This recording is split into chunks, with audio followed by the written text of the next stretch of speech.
From season 1 and 2, there's no disconnect. Everything aligns. Everything's connected.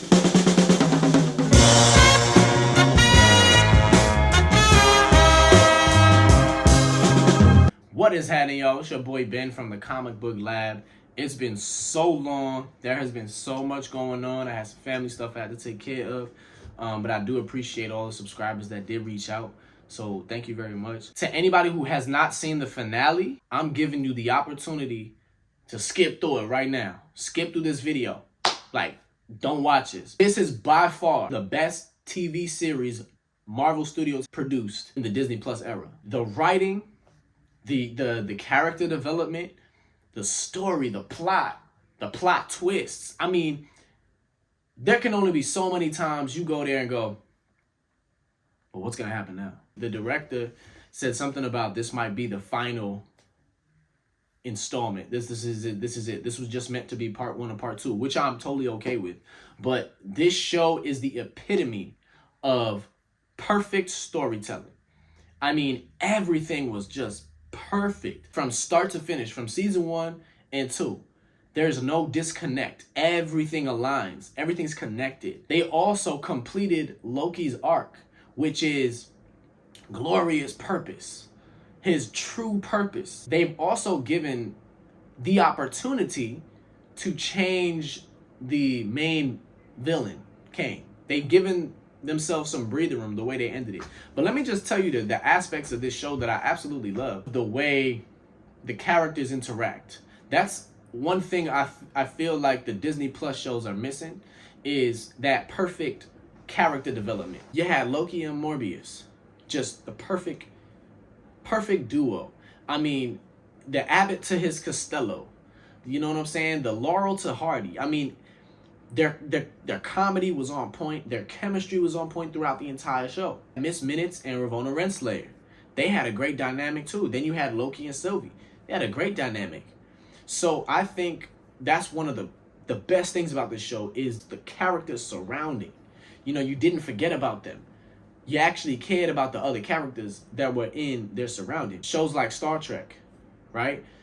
The old Star Trek. I'm talking about Star Trek, The Next Generation, Star Trek, Deep Space Nine. These shows created stories around the surrounding characters, the supporting cast. What keeps an audience going is the others. Every single episode of this season, I had no idea what was going to happen. I had all these different predictions, but nothing I thought was correct.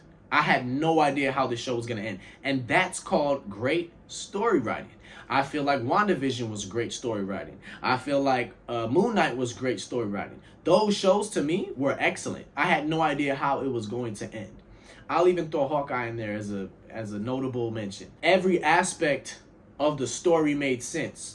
And when you go back to the beginning of the season, and then you go before that to season 1, they tie all of that together. I especially like Loki's time-slipping situation.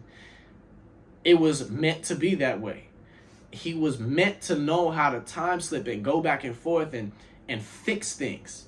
But I think the most important thing that I loved about this show was choices. There were stakes. Sylvie and Loki grow. Like, they've matured a lot. I mean, there's no complaint I have about this show.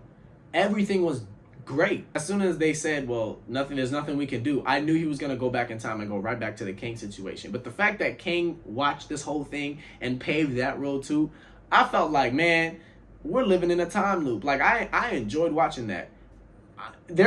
I'm mind blown.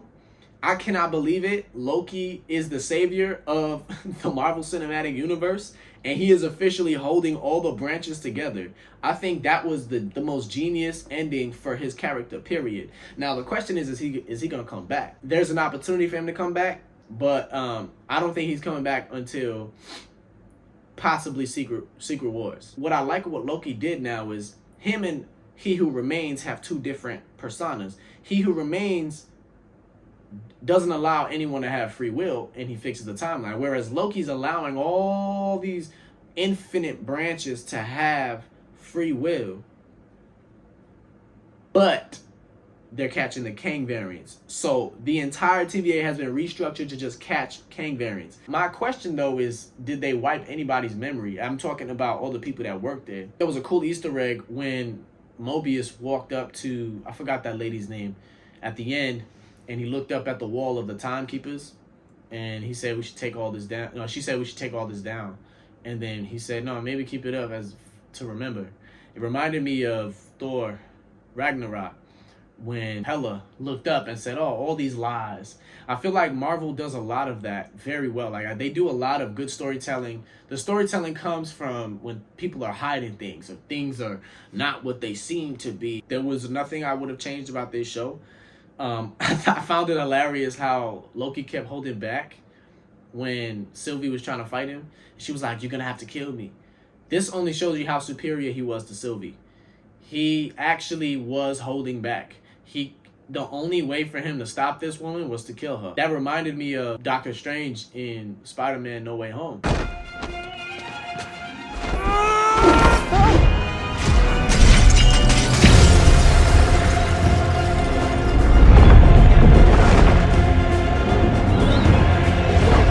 The only reason why Doctor Strange got trapped in the mirror dimension was because he didn't want to hurt Peter Parker. Like, he was only trying to neutralize him. He wasn't trying to hurt him. But that goes to show you how powerful Loki is, how he's able to control time. And I think it was super badass when he just went, I know how to stop time without that little watch of yours.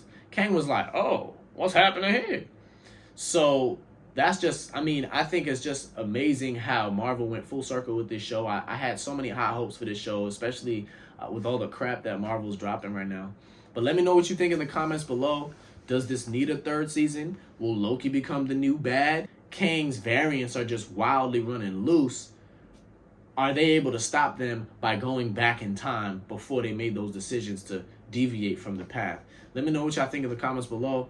I'm still curious to see what's going on with the Council of Kangs, because although he's doing that, where's the Council of Kangs? Are they being affected by this?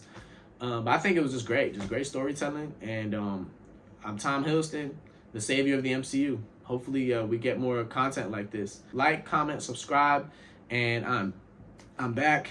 I'm ready to make reviews again. And this show was absolutely amazing. So aesthetically pleasing.